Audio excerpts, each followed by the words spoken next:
Заходит дама в аптеку. К ней подходит продавец-консультант. «Я могу вам помочь?» «Да, но сначала скажите мне, есть ли у вас медицинское образование?» «Да, я кончил медицинский институт, фармацевтический факультет». «Без троек?» «С красным дипломом». «Ну тогда я спокойно. Дайте мне, пожалуйста, упаковку ваты». Приходит мужик домой и видит лысую кошку. Спрашивает у жены: «Дорогая, что ты сделала с кошкой?» «Дорогой, но ты же сам мне ночью сказал побрить киску». Жена говорит мужу: «Дорогой, я говорила тебе, что все болезни от нервов и что ты должен перестать нервничать». «Да». «Так вот, ты допрыгался. Через неделю у тебя будет сифилис». В церкви: «Грешила дочь моя?» «Ох, грешила, батюшка». «Каешься?» «Каюсь, батюшка». «На, целуй распятие, да без языка». Приехала внучка к деду в деревню. Посидели, поболтали и легли спать. Вдруг посреди ночи дед просыпается от диких стонов. Заходит в спальню и видит голую внучку с огурцом в кровати. «Внучка, ты чего это?» «Да вот, дедуль, нормальных мужиков у нас в городе сейчас нет. Все пьют, гуляют. Вот, пошла на огород, да и сорвала себе мужа. А теперь мне больше никто и не нужен». Рано утром внучка просыпается, идет на кухню, смотрит, на столе початая бутылка самогонки, скромная закуска, а напротив деда на столе лежит внучкин огурец. «Дедуль, ты чего это?» «Да вот, с мужем твоим самогонку пью».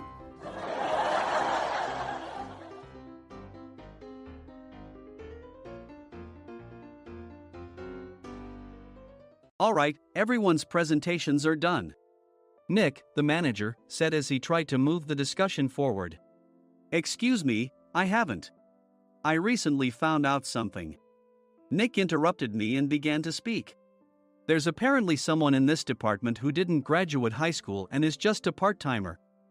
Meetings should be for employees only. Absolutely right. His lackey, Mike, of course, agreed with Nick. I'm leaving. After leaving the meeting room, I started to shut down my computer.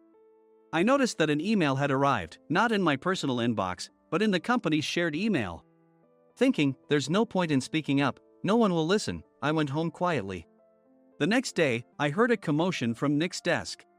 He was staring at his computer screen, his face pale. "Nick, is something wrong?" Mike looked at the screen with him. And he turned even paler than Nick. Why is he so angry? Knowing the reason for Mike's distress, I thought to myself, serves them right. My name is Adam. My mother passed away when I was in the 9th grade, and I was raised by my father. Well, you could hardly call it being raised. After my mother passed, my father changed. He drowned his sorrows in alcohol, and though he still went to work, he squandered our living expenses on horse racing. Because of that, I had to start working part-time as soon as I entered high school. Every month, I went to the convenience store with bills in hand that couldn't be auto-deducted from my father's account.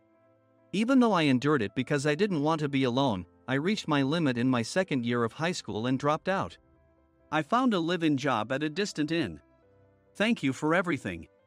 The day I left home, my father, still staring at the TV, spoke. Take care. That was our last conversation. Back then, 18 wasn't the age of majority, so I needed my father's permission to work, and I couldn't hide my place of employment. Yet, my father never visited me even once. I kept working just to survive, and before I knew it, I was 42. Years of hard work paid off, and I was transferred to the headquarters. I was thrilled to be recognized by the company, as I thought I'd be working in the field until retirement due to my lack of formal education. Listen up. Our work can change the future of our employees. Don't drag us down.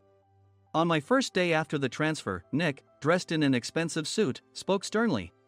There was a reason for this. Our inn was located in a prominent tourist destination, known so well that everyone in the state could sing its commercial jingle. At its peak, we had 5 locations within the state. But that was long ago. Due to financial difficulties and aging facilities, only the place where I had worked for many years and the original establishment remained. I was prepared to lose my job anytime, but now there was a glimmer of hope. With the rise of social media, the tourist area where the inn was located started gaining attention again. Depending on how hard the sales department, where I was transferred, worked, we could either thrive or be forced to give up this prime location to the new hotel chains continuously popping up. For Nick, who had switched careers from another industry to strengthen our sales, this was a battle he couldn't afford to lose. I understood why he had to be strict. I will do my best. Nick sneered at my enthusiastic declaration.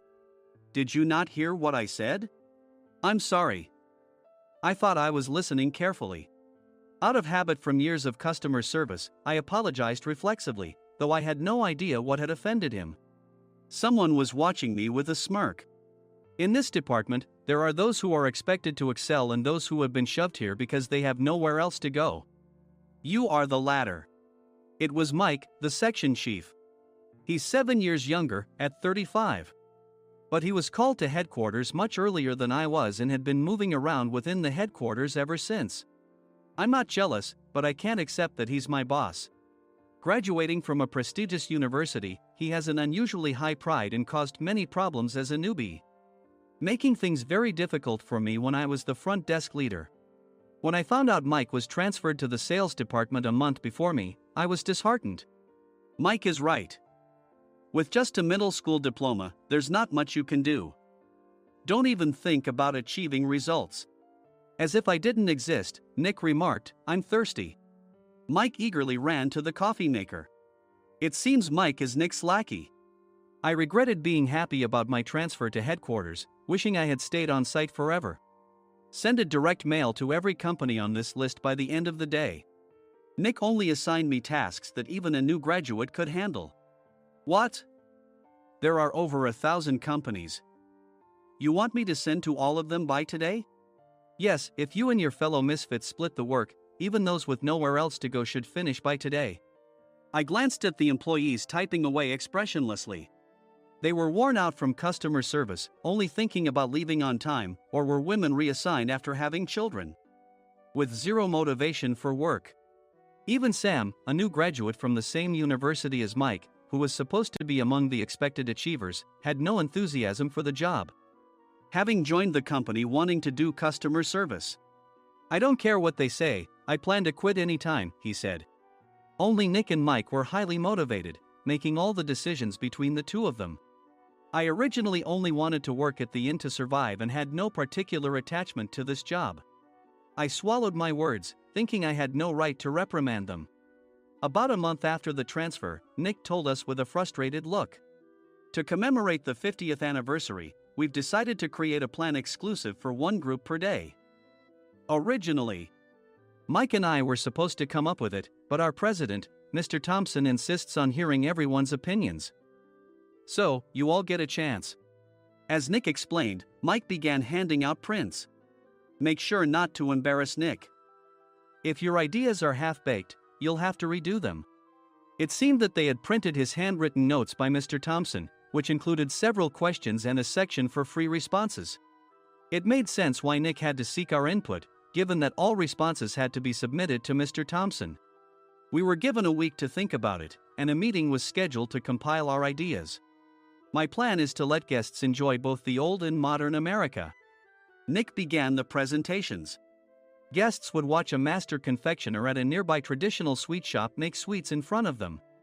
The welcome drink would be premium tea in a bottle. Nick's plan was certainly attractive.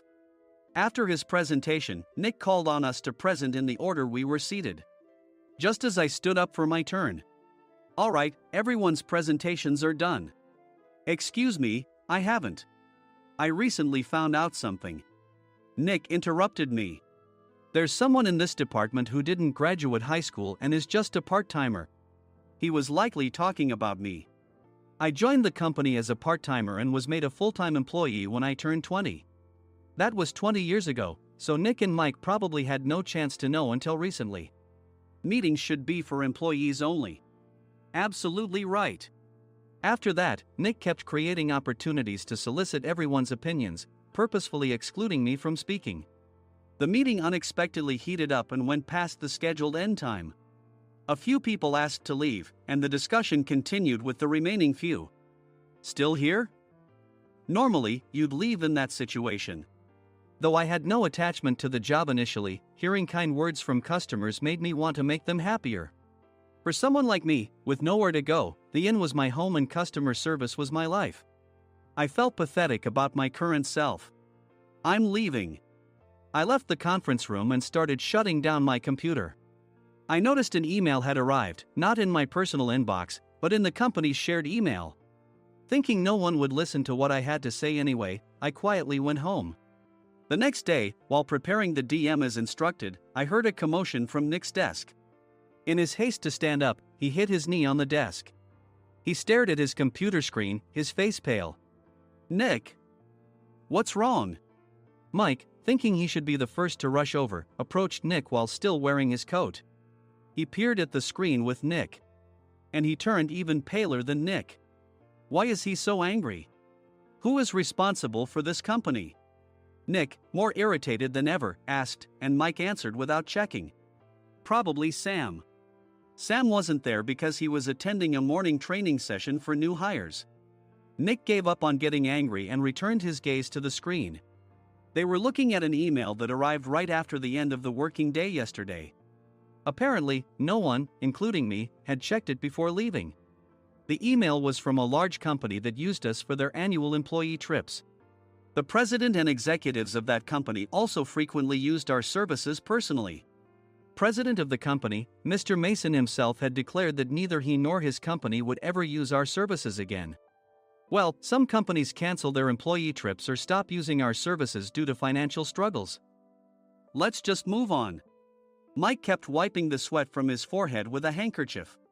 Knowing why Mike was so agitated, I quietly watched their interaction. Do you know how much revenue we get from that company? We can find other guests to fill the rooms, but we'll lose the banquet costs, gift shop revenue, rental car fees, and more. Moreover, the gifts were supposed to be prepared by the traditional confectionery shop involved in Nick's proposed plan. If it's known that we incurred such a huge loss at this critical time, Nick's position in the company would be jeopardized. Nick took a deep breath, seemingly trying to calm himself. All right, Mike. Go to New York right now and apologize to Mr. Mason. What? You're coming with me, right? I have urgent work to do. I trust you, which is why I'm entrusting this to you. Please. Mike, believing Nick's sincerity, agreed with a determined look on his face, saying, yes. That's Nick for you. Even if Mike went to apologize, Nick would shift all the blame onto him if the client didn't change their mind. Well, it was Mike's fault to begin with, so it served him right. About 3 hours later, Sam answered a call from somewhere and repeatedly apologized, saying, I'm very sorry. Everyone watched to see what was happening. After ending the call, he informed Nick with a weary tone. When Mike arrived at the client's company, he only made things worse, further infuriating Mr. Mason. He was demanding, get his boss here immediately. It was no wonder Sam was exhausted, dealing with such a call right after returning from training. What is that idiot doing? All right, Adam, you're coming with me. If sacrificing Mike didn't work, then I must be next. Normally, I'd want to refuse at all costs, but I saw an opportunity in this situation. If I can be of assistance, I'd be happy to join you. I immediately followed Nick, and we flew to New York. When we introduced ourselves at the reception, it became clear how serious the situation was, as the receptionist personally escorted us to the president's office. Angry voices leaked through the door, making both Nick and me uneasy. Excuse me. I'm Nick, the supervisor. I understand my subordinate has caused you trouble, and I deeply apologize. Nick, with his experience in the corporate world, knew enough to offer an apology before excuses. However, his customer service skills left much to be desired. I sighed as I saw Mike trembling like a small dog in the corner of the room. What kind of training are you giving your subordinates? Mr. Mason glared at Nick with a red face. The intensity of his gaze made even Nick take a step back. Regrettably, I joined this company only 2 years ago and was unaware of Mike's issues. I should have identified his shortcomings sooner. Indeed. I should have realized sooner. No sensible person would come to apologize and then give a lengthy presentation on the drawbacks of not using their in. Nick froze, his mouth slightly open. Suspecting the worst, I picked up the documents that had fallen to the floor. It seemed Mike hastily prepared these documents on the plane, listing the disadvantages. Disadvantage 1, if you change the venue for the company trip, employees might suspect it's for cost-cutting reasons, leading to a negative impression. Reading it aloud half-jokingly, Nick snatched the papers from my hand and checked the contents with a furious expression. Among the stack of documents was a receipt from a nearby convenience store's copy machine. I felt a pang of dread, hoping he hadn't shown the receipt as well. What do you think he said when I asked what kind of nerve he had to do this? I'm very sorry. Faced with the dire situation, Nick must have thought there was nothing left to do but apologize. In a voice smaller than I'd ever heard from him, he uttered words of apology. He said, "I'm a Harvard graduate. I don't believe I said anything wrong." Mike! What have you done? Forgetting his plan to pin the blame on Mike, Nick yelled loudly, even in front of Mr. Mason. "I didn't do anything wrong." "You're still saying that? Look at him." Mike pointed at me with a shaking hand. "I was assigned to headquarters in my 20s and now I'm a section chief. This guy only made it to headquarters at 42. Everything I've done proves I was right. So why are we losing the contract?"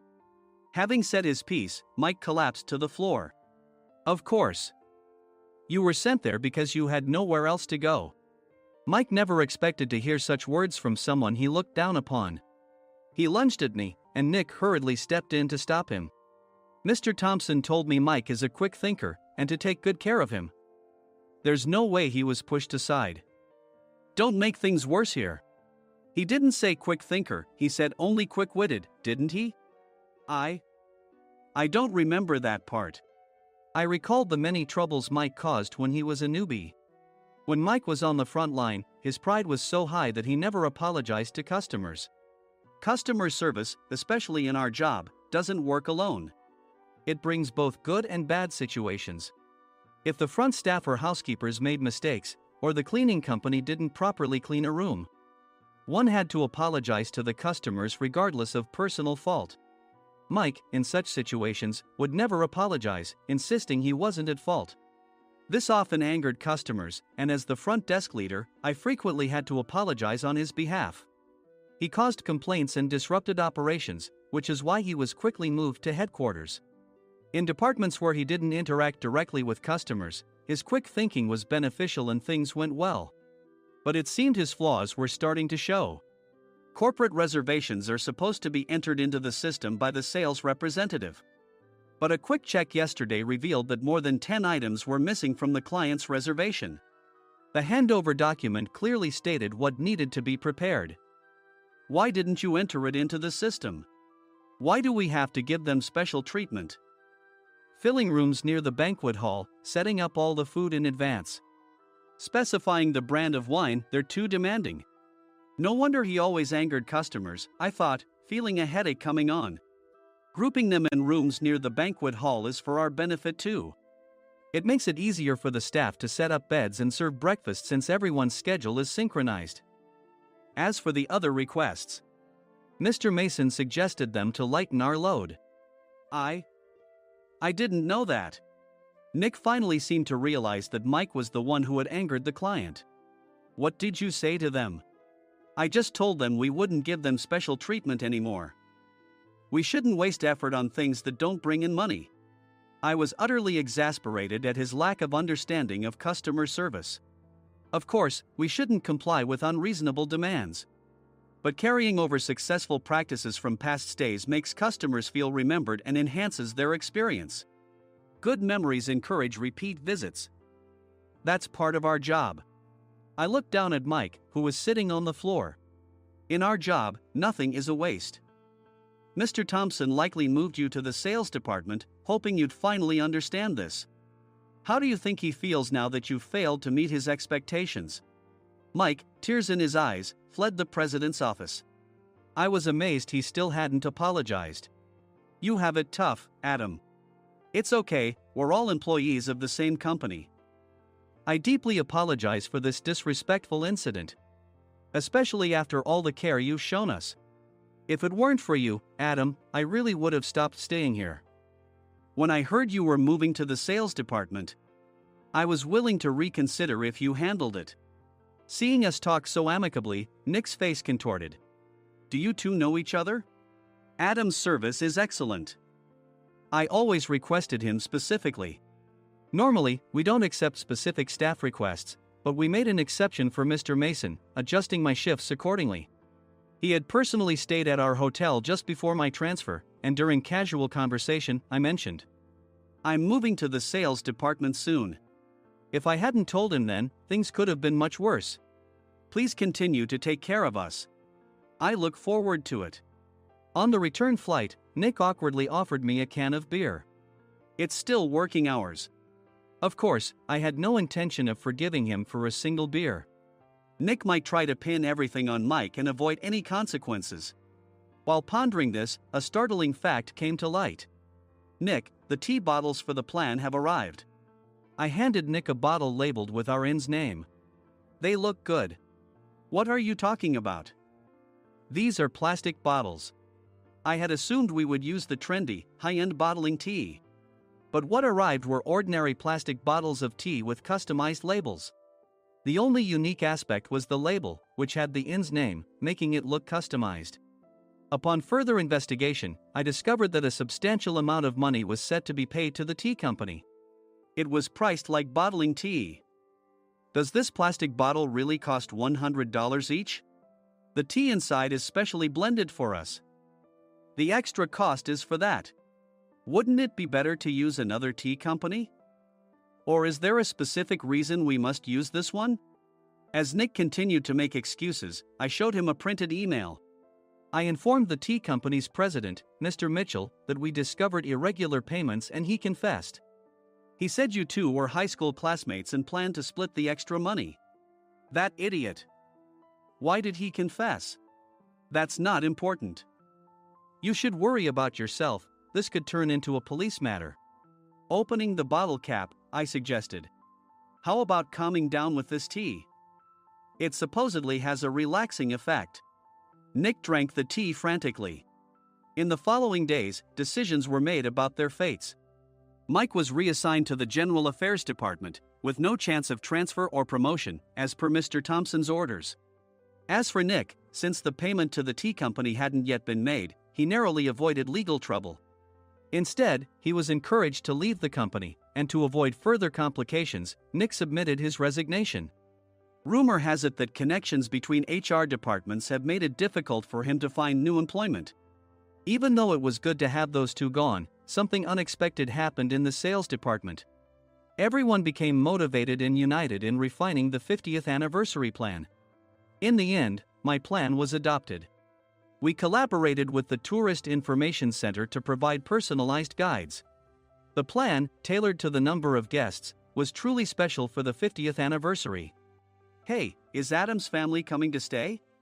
I immediately booked that special plan for my family.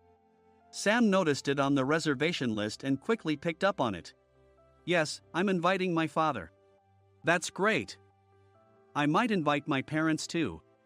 I lacked the courage to face my father just as Adam. But here, with the confidence Mr. Mason praised, I felt ready. The 50th anniversary plan was a perfect opportunity to reconnect with my father. I hoped to bring back the days when we could laugh together as we once did.